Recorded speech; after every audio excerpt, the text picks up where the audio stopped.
Assalamualaikum warahmatullahi wabarakatuh. Innal hamdalillah nahmaduhu wa nasta'inuhu wa nastaghfiruh wa na'udzu billahi min shururi anfusina wa min sayyiati a'malina may yahdihillahu fala mudilla lahu wa may yudlil fala hadiyalah. Asyhadu an la ilaha illallah wahdahu la syarika lah wa asyhadu anna Muhammadan 'abduhu wa rasuluh. Amma ba'du fa inna khairal kalami kalamullah wa khairal huda huda Muhammadin sallallahu alaihi wasallam wa syarrul umuri muhdatsatuha wa kullu muhdatsatin bid'ah wa kullu bid'atin dhalalah wa kullu dhalalatin finnar. Alhamdulillah, bersyukur pada Allah Subhanahu wa taala yang menghidupkan kita, yang mengumpulkan kita pada hari ini di dalam majlis ilmu, yang menjadikan kita di antara hamba-hambanya yang masih lagi diberikan kekuatan, kesihatan, kelapangan masa untuk hadir dalam majlis yang penuh dengan kebaikan ini.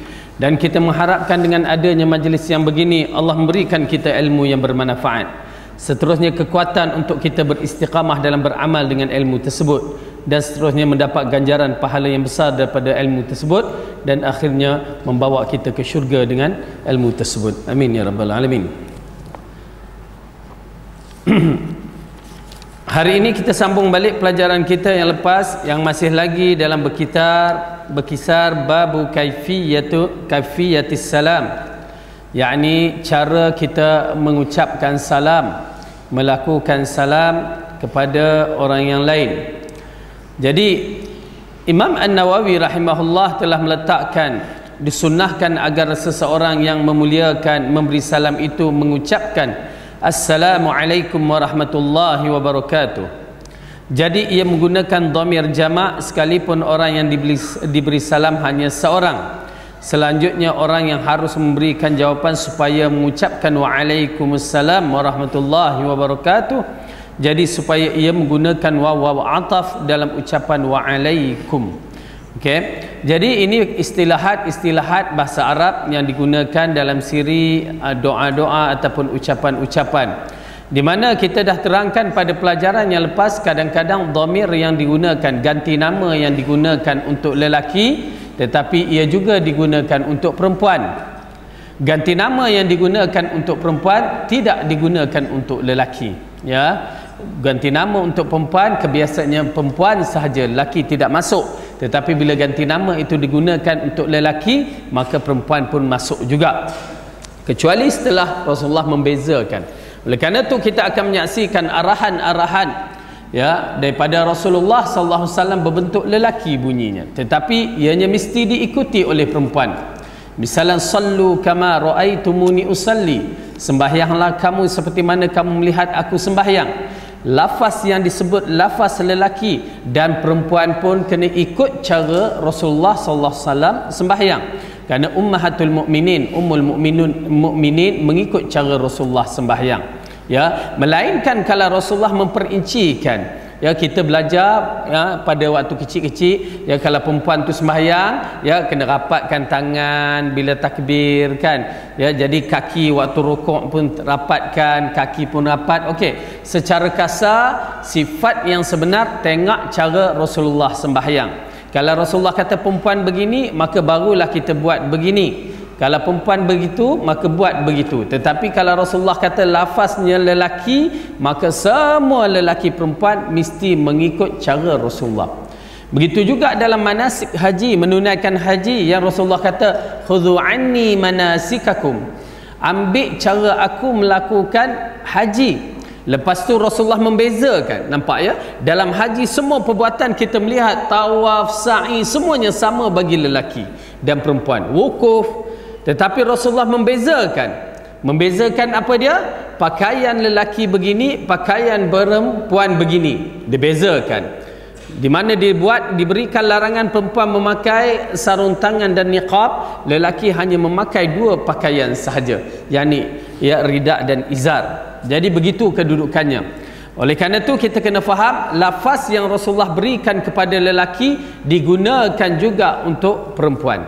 Okey. Jadi hadis yang pertama kita melihat wa an Imran ibn Husain radhiyallahu anhuma qala Ja'a rajulun ila an-nabiy sallallahu alaihi wasallam, ila an-nabiy sallallahu alaihi wasallam. Dalam tulisan ni dikata ya baris fathah, salah kasrah baris bawah. Faqala assalamu alaikum, faradda alaihi summa jalasa, faqala an-nabiy sallallahu alaihi wasallam 10. Summa jaa akharu faqala assalamu alaikum warahmatullah, faradda alaihi fajalasa faqala 20. Thumma jaa akhar faqala assalamu alaikum warahmatullahi wabarakatuh, faradda alaihi fajalasa faqala 30. Rawahu Abu Dawud wa Tirmidzi wa qala hadisun hasan. Dari Imran ibn Husain, ya, bisad bukan sin, ya, kalimah Husain radhiyallahu anhuma, katanya ada seorang lelaki datang kepada Nabi lalu mengucapkan assalamualaikum, ya, lafaz yang biasa kita dengar. Kemudian baginda membalas salam tadi, lalu ia duduk terus. Rasulullah bersabda 10, maksudnya pahala dilipatkan 10 kali. Selanjutnya datang pula orang lain lalu mengucapkan assalamualaikum warahmatullah. Baginda lalu membalas salam orang itu, lalu duduk lagi. Lelaki ini duduk, maka dikatakan 20, maksudnya pahalanya dilipat gandakan 20 kali. Seterusnya ada pula orang lain yang datang lalu mengucapkan assalamualaikum warahmatullahi wabarakatuh. Kemudian baginda sallallahu alaihi wasallam membalas salam orang tersebut, lalu dia duduk terus bersabda 30, maksudnya pahalanya dilipatkan 30 kali, ya. Begitu kedudukannya dalam hadis yang diriwayatkan oleh Imam Abu Dawud dan At-Tirmidzi, dan Tirmidzi mengatakan hadisun hasan, hadis bertaraf hasan, ya, hadis sahih dengan banyaknya jalan-jalan yang menyaksikan kedudukan hadis. Baik, di dalam hadis ini kita melihat dalam siri amalan-amalan kita ada martabat-martabat ataupun ganjaran-ganjaran pahala yang berbeza-beza. Yang mana kita tahu ada amalan yang sedikit pahalanya besar, ada amalannya besar tetaplah besar, ada amalan yang besar tapi tak ada pahala, ya. Jadi amalan yang sedikit tetapi besar pahalanya apabila amalan-amalan itu bertepatan dengan dalil. Amalan tu sikit je kita buat, maka pahalanya besar di sisi Allah. Cukup Rasulullah mengatakan dalam hadis yang diriwayatkan oleh Bukhari, kalimatani khafifatani 'ala al-lisan saqilatani fil mizan habibatani 'inda ar-rahman. Dua kalimah yang begitu ringan pada lidah, yakni sikit ya amalannya, tapi berat pada timbangan dan disukai oleh Ar-Rahman. Subhanallah wa bihamdih subhanallahil azim. Kalimah yang sikit tetapi berdalil merupakan satu amalan yang terbaik kita menyaksikan. Pahala terus menjadi berat di sisi Ar-Rahman, dan Allah menyayangi kepada kita dengan mengucapkan kalimah yang sikit tetapi besar artinya. Berbanding seseorang itu beramal melakukan kalimah yang tak betul caranya, ya, kalimah tu sendiri dah tak betul, cara pun tak betul, maka ianya dikira kalimah itu tertolak. Ada orang yang mengkritik, orang nak berzikir, lantaklah dia tu, tak halang orang yang tak berzikir tu. Kenapa? Ya, orang nak berselawat, biarkanlah. Orang yang tak berselawat tu perlu ditegur. Tuan-tuan dan perempuan, betul kita katakan ada benda boleh kita berucap begitu, tetapi ingat, agama ini adalah agama dari langit. Agama ini adalah agama dari Allah. Agama ini dibawa oleh Rasulullah sallallahu alaihi wasallam. Pada hari Rasulullah berada di Arafah, Allah telah mengisytiharkan agama ini telah sempurna. Al-yawma akmaltu lakum dinakum. Hari ini kami telah sempurnakan agama kami kepada kamu. Agama ini telah sempurna. Tidak ada siapa yang boleh masuk tangannya nak ubah-ubah. Apakah kita ni Tuhan untuk mengubahkan agama ini ataupun Nabi untuk menungkarkan syariat ini? Siapa kita untuk mengubahkan benda begini? Oleh kerana itu agama ini adalah agama dari langit. Rasulullah bawa cukup cantik dah. Tidak dibenarkan sesiapa untuk menambah, menokok, tambah atau mengurangi. Tak boleh. Kalau dibenarkan, masakan Abdullah ibnu Mas'ud menegur sekelompok yang berzikir mengikut cara mereka. Zikir yang disebutkan betul dah. Alhamdulillah, Allahu Akbar, Subhanallah. Di dalam riwayat menceritakan begitu. Tetapi caranya bercanggah. Oleh kerana itu kita membetulkan siapa mengatakan apa salahnya mereka nak berzikir. Tetapi kalau cara tak betul, bagaimana berlaku seorang sahabat yang faqih dalam memahami sunnah Rasulullah, lalu dia mengatakan, apa yang kamu buat ni? Lalu mereka mengatakan, ya Aba Abdurrahman, kami tidak buat melainkan kebaikan. Tuan-tuan dan perempuan, kebaikan bukan dari akal kita. Kebaikan adalah dari wahyu Allah. Kebaikan bukan dari otak kepala kita yang berpenyakit ini. Kebaikan adalah program yang wahyu Allah kepada Rasulullah yang maksum. Maka apa yang Rasulullah buat, itu yang kita kena lakukan. Apa yang Rasulullah tak buat, jangan siapa berani buat dalam bab agama. Dunia lantaklah kita. Dunia terpulang kepada kita. Tetapi dalam bab agama, ini adalah khusus untuk Rasulullah sallallahu alaihi wasallam yang menyampaikannya.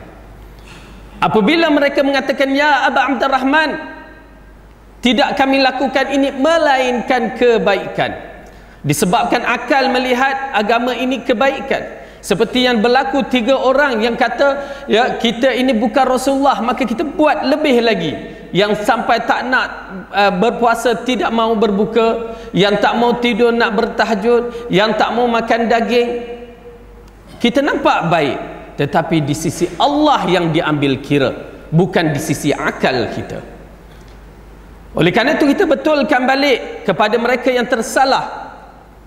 Kerana kesilapan pada ahli agama berbeza dengan kesilapan ahli dunia. Ahli agama bila mereka tak tahu itu bukan dari agama dan mereka menyangkakan agama, satu penyelewengan besar akan berlaku. Bila agama itu telah dipermainkan, maka mereka ingatkan itu agama. Oleh kerana itu masalah ahli bid'ah dengan ahli maksiyah adalah masalah yang begitu besar. Ahli bid'ah sukar untuk bertaubat. Kenapa?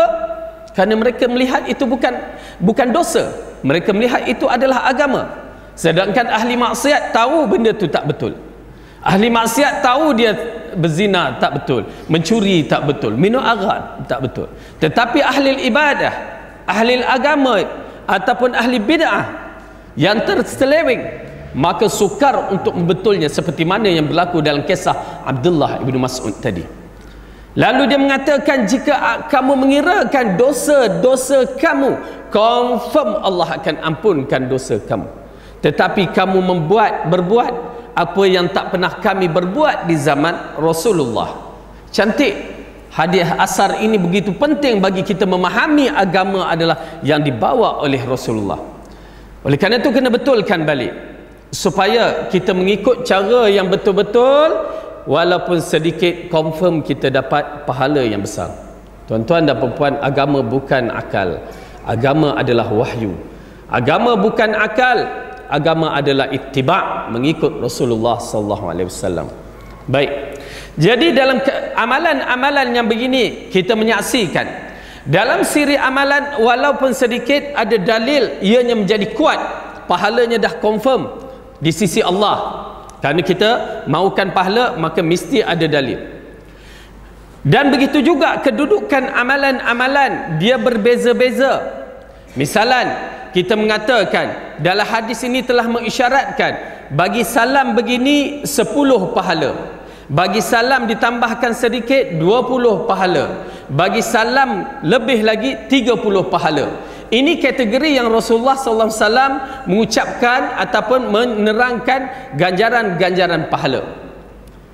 Dan begitu juga kalau kita menyaksikan dalam hadis, orang yang datang masjid pada hari Jumaat, pada awal-awal dia datang, dia duduk di saf depan. Apa Rasulullah kata? Seolah-olah dia menyembelihkan satu korban yang besar, unta ataupun lembu. Datang lewat sikit, maka dia seolah-olah menyembelih yang kecil daripada yang awal. Datang lewat sikit, maka lagi kecil. Ya, dikatakan kambing. Datang lewat sikit macam ayam, datang lewat sikit macam telur. Datang lewat terus, nak kata macam apa pun tak tahu. Ya. Jadi begitu kategori amalan-amalan kita. Ya, ada tahap-tahap tingkatan-tingkatannya. Oleh kerana itu Allah kata fastabiqul khairat, berlumba-lumba kepada kebaikan. Kerana apa? Kita nak dapat yang awal itu, yang terbaik itu.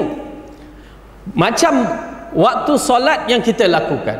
Ya, tuan-tuan dan perempuan boleh gambar dah, imagine kan, bahawa dalam handphone kita ni ataupun pada minyak kereta tu dia tunjuk ya macam 3 segi tu, ya 90 darjah punya tu, ya. Banyak, yakni minyak tu banyak ataupun bateri tu banyak pada awal. Lepas tu sikit, lepas tu dah merah. Kawasan, maksudnya kawasan cemas. Begitu juga dalam bab solat. Pada awal waktu dia kedudukannya besar, tinggi. Pahala tu, okey, boleh bayangkan, ya, tak ada whiteboard nak dilukiskan.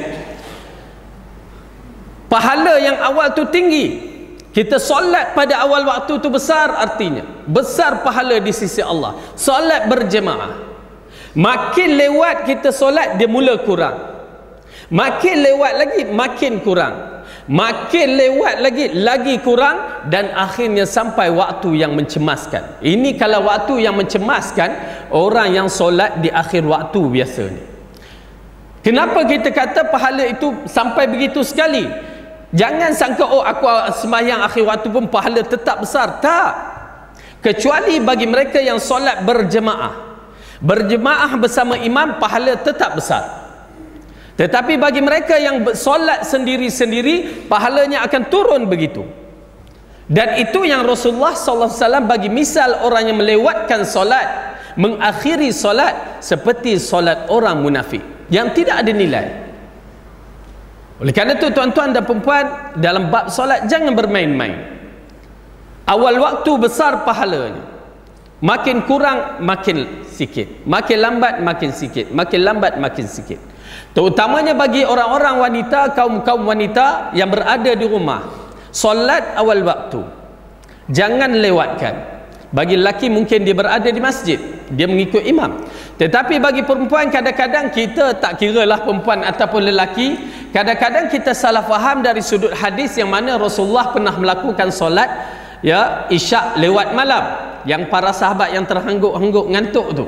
Dan Rasulullah kata inilah waktu yang paling baik. Lalu kita pun nak solat begitu sendiri-sendiri. Tidak. Solat yang paling baik pada waktu itu jika berjemaah. Kalau sendiri-sendiri awal waktu, ya, terutamanya kaum wanita, ya, kadang-kadang mereka tunggu kan anak separuh malam, kadang-kadang mereka jamakkan pula, ya, antara isya dengan tahajud. Lagi malang kita katakan, makin lewat isya pahalanya makin kurang. Ingat tu, yang dikatakan besar itu ialah berjemaah. Kalau tidak berjemaah, maka hendaklah dia solat awal waktu, pahalanya besar. Okey, begitulah kedudukannya. Jadi di dalam hadis ini menceritakan Imran ibn Husain radhiyallahu anhu mengatakan, dalam satu majlis seorang lelaki datang kepada Nabi lalu mengucapkan assalamualaikum. Kemudian baginda membalas salam tadi lalu duduk, ya, lalu baginda mengatakan 10. Menunjukkan kalimah yang simple je, assalamualaikum, dia dah dapat 10 pahala. 10 jangan tengok sikit, tapi di sisi Allah tu besar. Namun begitu kita diarahkan berlumba-lumba untuk mendapat yang lebih banyak. Kemudian datang seorang lelaki lagi, dia mengucapkan assalamualaikum warahmatullah. Lalu baginda menjawab salam tersebut, lalu dikatakan 20. Yakni ganjaran pahala berlipat ganda lagi sampai 20. Kemudian dia mengatakan lagi kemudian datang seorang lagi lalu mengucapkan assalamualaikum warahmatullahi wabarakatuh. Lalu baginda menjawab, membalas salam orang tersebut, lalu ia duduk terus bersabda 30. Ini menunjukkan bahawa siri amalan-amalan ini berlaku dengan bertingkat-tingkat tahap pahala, dan dia mengkhabarkan kepada kita tentang ganjaran-ganjaran pahala. Okey. Cuma kita menyaksikan apa agaknya Rasulullah jawab, ya, assalamualaikum, orang tu orang tu bagi salam. Rasulullah agak-agak jawab macam mana? Ya. Okey. Pertama, di dalam Al-Quran kita tahu dah, di dalam surah An-Nisa yang Allah menceritakan tentang kaedah menjawab salam, ya. Di dalam ayat yang ke surah An-Nisa apa ya?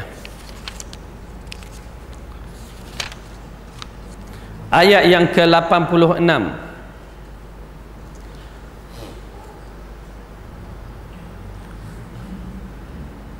A'udzu billahi minasy syaithanir rajim.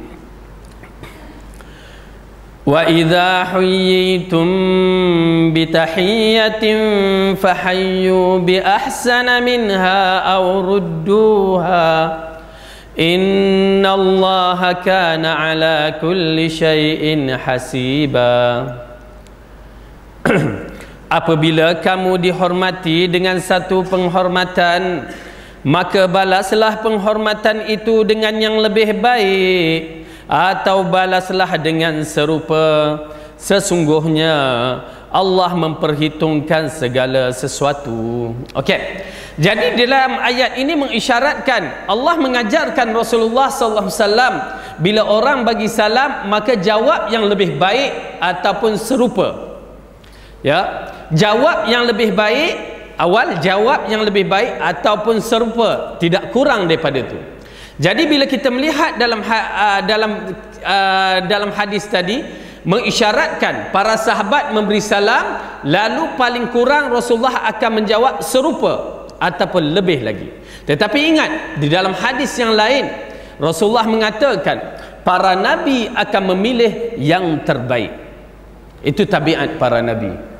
Ya, itu pasal kita menyaksikan kisah Nabi Musa waktu dia melamar anak Syuaib, ya, anak Nabi Syuaib yang dikatakan setengah ulama tafsir, lalu dikatakan mas kahwin dia, mahar dia berapa dinar? Ya, berapa dinar? Tak tahu. Ya, orang dulu bukan main dinar. Mas kahwin dia duduk dengan pak mentua 8 tahun, sama niatul hijaj, 8 tahun bagi khidmat. Itu zaman Nabi Musa, ya, 8 tahun khidmat dengan pak mentua, mak mentua. Zaman sekarang duduk dengan pak mentua, mak mentua seminggu rasa dah tak selesa dah. Ya, itu zaman dulu. Waktu dalam surah Al-Qasas itu menceritakan, lalu Nabi Syuaib cadangkan kalau 10 lagi baik. Ya, kalau 10 lagi baik. Dan Nabi Musa memilih, ya, disebabkan hadis mengatakan para nabi akan memilih yang terbaik, maka dia memilih 10 tahun duduk bersama pak mentua. Ya, itu mas kahwin dia. Kalau kita 10 tahun duduk dengan pak mentua, ya, jenuh kita. Ya, takut tak ada 10 tahun, kan? Dan kita menyaksikan dalam kisah Rasulullah wafat, ya, Rasulullah wafat dan dia telah diberikan pilihan sama ada mau hidup lagi ataupun dia diwafatkan.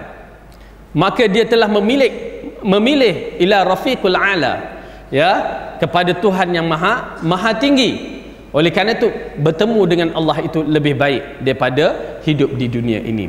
Jadi kita menyaksikan dalam hadis ini mengisyaratkan bahawa Rasulullah sallallahu alaihi wasallam menjawab lebih baik daripada apa yang diberikan oleh para sahabat tadi, dan mengisyaratkan kepada kita kalau mampu kita memberi salam penuh, maka bagilah salam penuh, kerana pahalanya adalah 30, yakni besar pahalanya. Baik.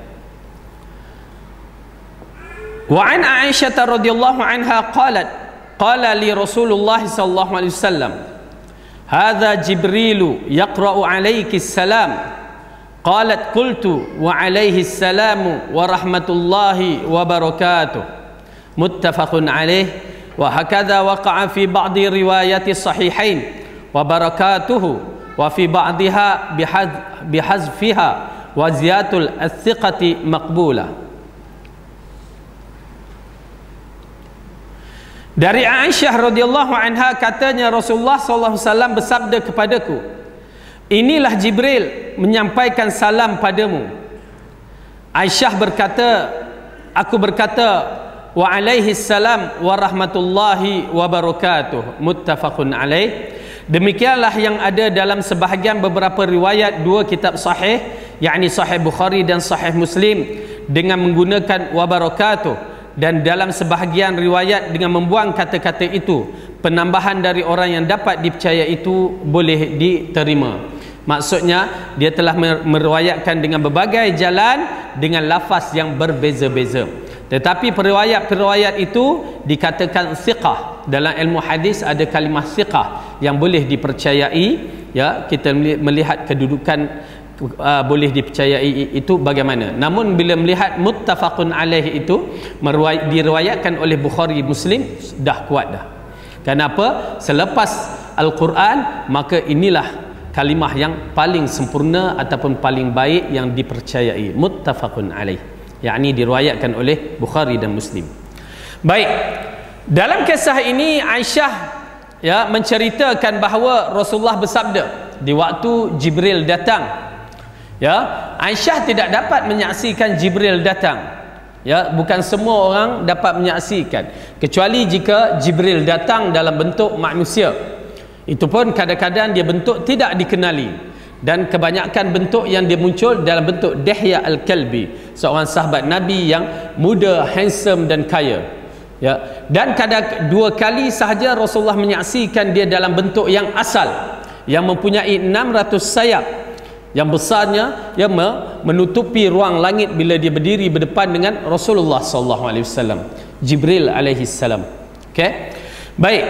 Dalam kisah ini Jibril tidak dapat, ya, tidak nampak, yang mana Rasulullah mengatakan kepada Aisyah Jibril datang untuk memberikan wahyu ataupun apa yang diarahkan oleh Allah, kerana Jibril dia tidak turun melainkan dia diarahkan oleh Allah.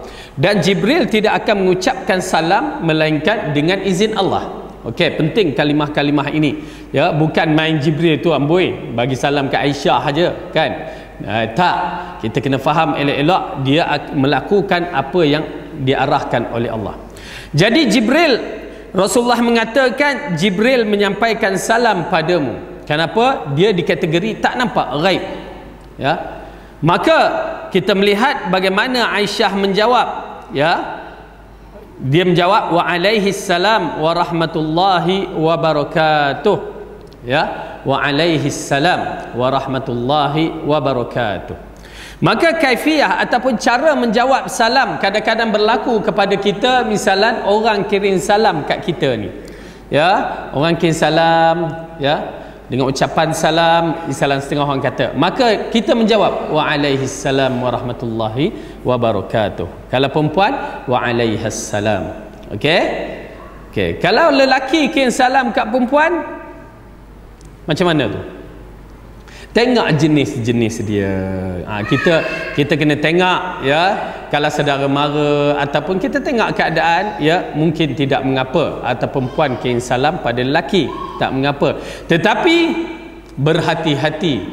Ya, orang muda kirim salam pula. Siap. Pak mat tu minat kat rumah janda. Yang tu tak boleh sampaikan, ya. Tak boleh. Tak boleh Ustaz, tak boleh, kerana ada unsur-unsur yang berbahaya lepas tu. Ya, kita pula jadi postman. Ya, tak boleh. Jadi bab yang aman dari fitnah, tidak ada unsur-unsur yang berbahaya, insya-Allah tidak menjadi masalah.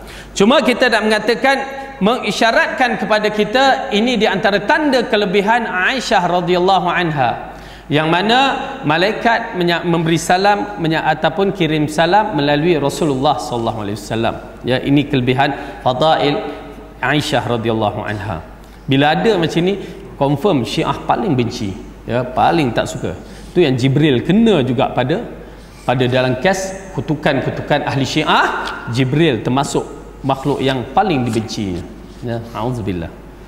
Baik, demikianlah yang ada dalam sebahagian beberapa riwayat dua kitab sahih, Sahih Bukhari dan Sahih Muslim, dengan menggunakan wa barakatuh, yakni Ummul Mukminin Aisyah mengatakan wa alaihi salam wa rahmatullahi wa barakatuh. Okey, penambahan itu dari orang yang dapat dipercayai itu boleh diterima.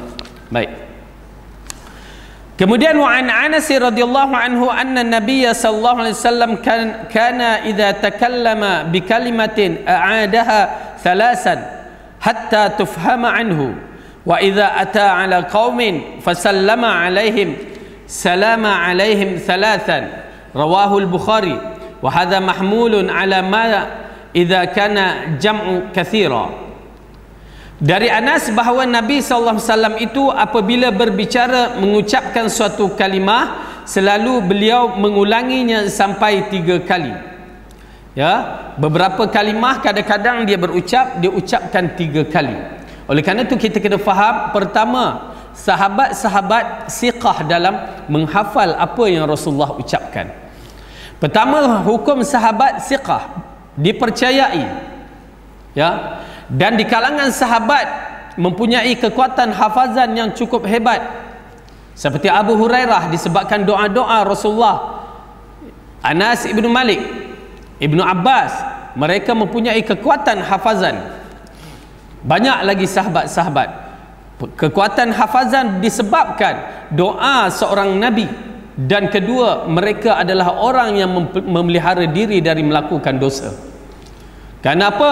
Kekurangan hafazan, kemampuan kita menghafal sekarang ni adalah disebabkan dosa-dosa kita ni terlalu banyak.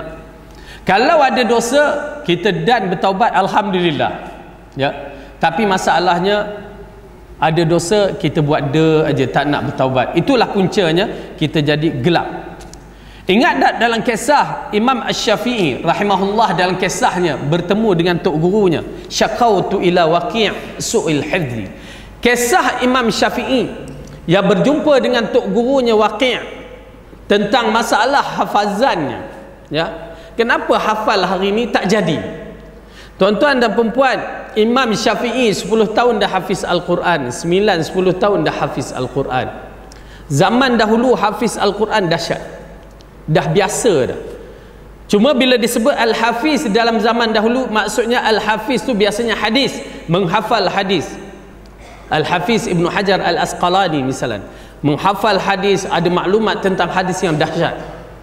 Tapi Quran ni biasa. Bayangkan Imam Syafi'i menghafal kitab Muwatta 2 jilid sebesar ini dalam usianya belum sampai 20 tahun. Muwatta, kitab hadis Muwatta Imam Malik, sewaktu dia nak belajar dengan Imam Malik, sampai Imam Malik terkejut, kamu hafal? Ya, saya hafal. Tu cara orang nak belajar, menuntut ilmu. Ya, subhanallah. Lalu dia menceritakan pada tok guru dia yang kedua ni Waqi' tentang hafazannya problem.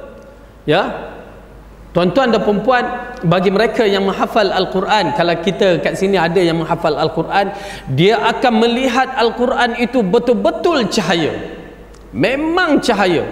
Ya, dia akan terasa Al-Quran tu lekat ke tidak. Tu pasal budak-budak menghafal Quran sebenarnya subhanallah, dia cuba menghafal kalam Allah. Ya, dia perlu dijaga elok-elok. Tetapi mak bapak kadang-kadang dia tak peduli, lantaklah kamu balik tengok TV, bawa tempat-tempat yang tak bermanfaat, menyebabkan hafazan dia terganggu, kita marah kat dia pula. Budak-budak ni, itu pasal kalau nak menghafal memang kena usia budak-budak, bukan usia bapak budak, mak budak. Tak jadi. Jadi-jadilah. Ya, tapi hafal orang tua. Saya teringat dalam bab ini sewaktu saya menghafal Quran di Pakistan dulu. Ya, tapi saya menghafal di waktu usia dah tua, kategori tua lah tu, umur 30 tahun. Ya, umur 30 tahun baru menghafal Quran. Yalah, kita lepas SPM tak belajar agama. Ya, waktu SPM mana ada belajar agama, masuk pengajian agama tu, ya, start tahun 89 sampai 96 tu, alhamdulillah, ambil bahasa Arab, ambil pengajian Islam apa semua, alhamdulillah. Tapi ya, tak menghafal lagi Quran, hafal dalam berapa juzuk je, tak sampai 10 juzuk waktu tu.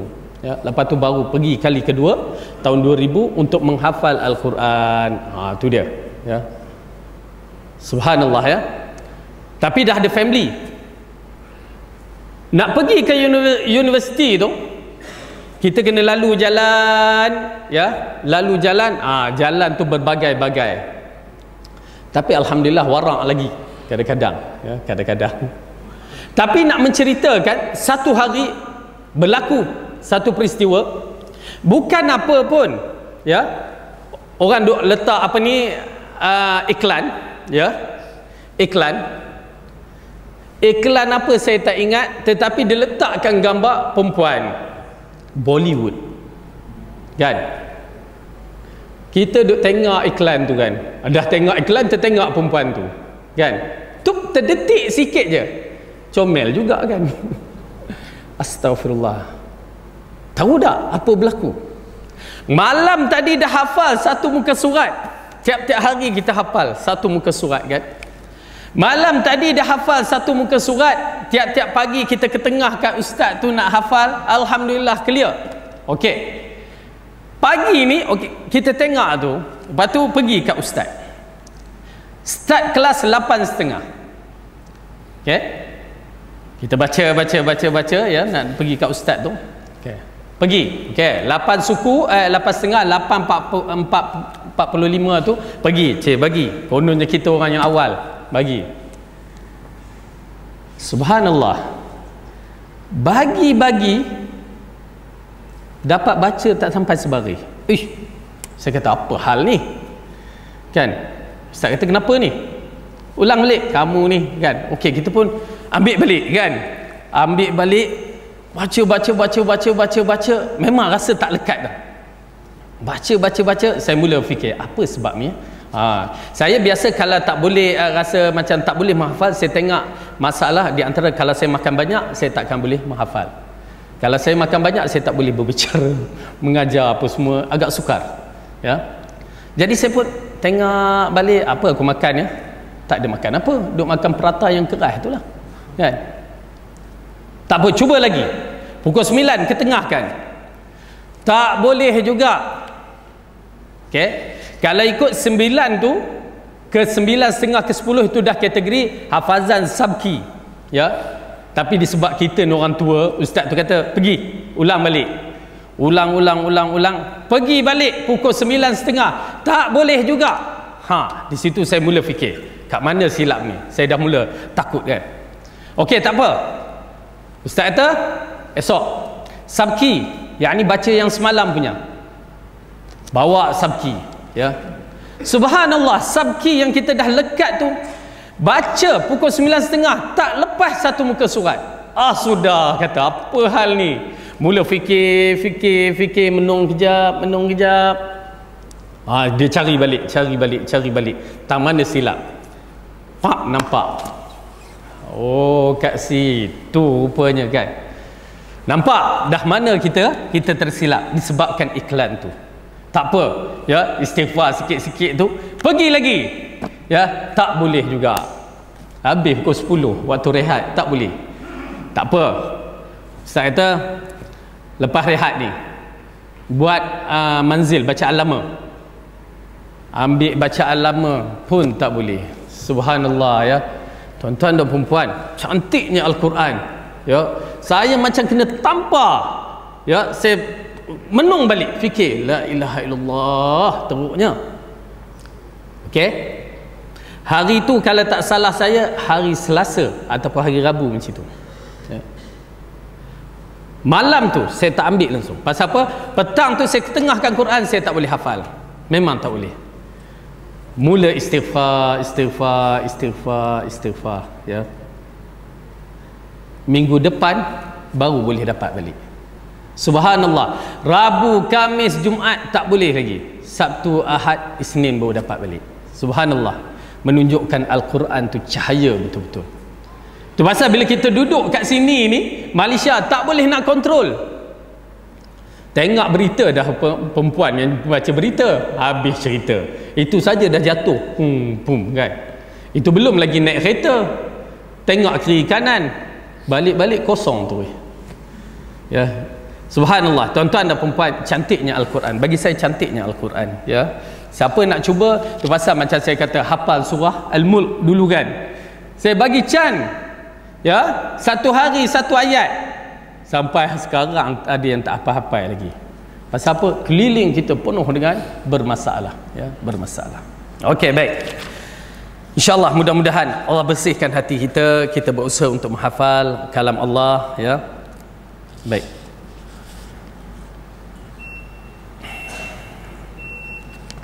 Okay, hazan dululah.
Allahumma salli ala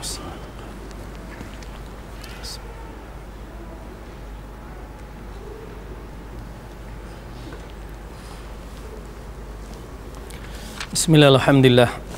Wassalatu wassalamu ala Rasulillah wa ala alihi wa sahbihi wa man wala. Kita sambung balik tentang kisah Imam Asy-Syafi'i rahimahullah yang mengadukan kepada Waqi' tentang buruknya hafalannya, dan tidak lain dalam kisah tu akhirnya Imam Syafi'i mengetahui bahawa apabila Imam Waqi' mengatakan al-ilmu nurun wa nuru la yu'ta li 'asi, sesungguhnya ilmu itu adalah cahaya dan cahaya tidak akan diberikan kepada pembuat-pembuat maksiat. Dan kita menyaksikan Imam Syafi'i menyelidik balik dan dikatakan begitulah kedudukannya, dia terlihat perempuan, kaedahnya yang sama, dan dia kembali dia merujukkan diri kepada Allah. Dan alhamdulillah Imam Syafi'i imam yang agung yang dikatakan manusia tidak nafikan kesilapan akan berlaku. Okey, baik. Cuma di sini kita nak bicarakan bahawa dari Anas bahawa Nabi apabila berbicara mengucapkan satu kalimah selalu mengulanginya sampai 3 kali. Dia mengulangi sampai 3 kali untuk difahami oleh para sahabat, dan menyebabkan para sahabat menghafal segala maklumat-maklumat sehingga dapat dimengertikan ucapannya itu. Dan apabila baginda itu datang pada satu kaum, lalu beliau memberikan salam kepada mereka, maka salamnya itu pun diucapkan 3 kali. Hal yang demikian itu ditangguh jikalau kelompok kaum itu memang banyak jumlah orangnya. Ya, maksudnya dibagi salam 3 kali itu jika satu kaum yang banyak jumlahnya. Ya, kalau sikit sekali pun memadai, dah didengari. Mungkin 3 kali itu orang tak dengar dia Assalamualaikum, ya, setengah orang pakai speaker, okey tenang duduk pun orang tak duduk lagi, lalu diulang barulah tenang dan duduk. Jadi dalam bab ini menunjukkan Rasulullah SAW cuba nak menyampaikan salam itu dengan jelas supaya sahabat-sahabat dengar apa yang diucapkan. Rasulullah bila bagi salam lagi hebat kerana itu merupakan doa, dan doa seorang Rasul kepada umatnya amat penting. Jadi oleh kerana itu Rasulullah SAW menyampaikan doa dia melalui salam tersebut. Jadi ini di antara cara Rasulullah SAW ya mengucapkan salam dan mengucapkan perkataan. Ulama membahaskan 3 kali yang diucapkan inilah di antara satu perkara yang kita kena faham elok-elok. Kalau siapa yang nak menghafal Al-Quran, nak menghafal hadis, ya, kaedah mengulang, dia akan datang kesan yang baik. Ya, bila diulang, maka dia akan lekat pada minda kita. Tetapi kalau tak ulang, memang takkan lekat. Bagi siapa yang nak mantap hafazan Al-Quran dia, walaupun kita baca ya sikit-sikit ya mengikut kaedah hafalan Quran, ya saya katakan nak tahu waktu yang paling baik untuk mengulang Al-Quran, bangun pada 1/3 akhir malam, ya terus sambil wudu, ya terus solat dan cuba ulang balik Al-Quran dia. Kalau dapat waktu tu, insya-Allah biasanya lekat. Kalau tak dapat, rujuk balik. Kenapa? Waktu tu kita dalam keadaan free, minda kita kosong, ya, tak ada apa-apa melainkan mimpi je. Lepas tu bila kita bangun tu, dia nak datang balik. Kita nak panggil Al-Quran tu, ya, melalui bacaan waktu itu. Dan bacaan waktu itu amat penting, kerana kalau dia lekat, insya-Allah lekatlah dalam minda kita. Jadi insya-Allah tuan-tuan dan puan-puan, ini di antara perkara yang kita lihat. Ada adab kita memberi salam dan cara dia. Seterusnya kita melihat sunnah nabawiyah merupakan sunnah yang terbaik yang perlu kita ikut, dan mudah-mudahan dengan adanya ya ajaran yang diberikan oleh Rasulullah sallallahu alaihi wasallam memberikan petunjuk kepada kita, seterusnya mendapat pahala yang besar apabila kita melakukannya. Wallahu a'lam bissawab. Yang baik itu datang daripada Allah, salah dan silap di kelemahan saya sendiri. Aku qauli hadza wa astaghfirullah li wa lakum. Assalamualaikum warahmatullahi wabarakatuh.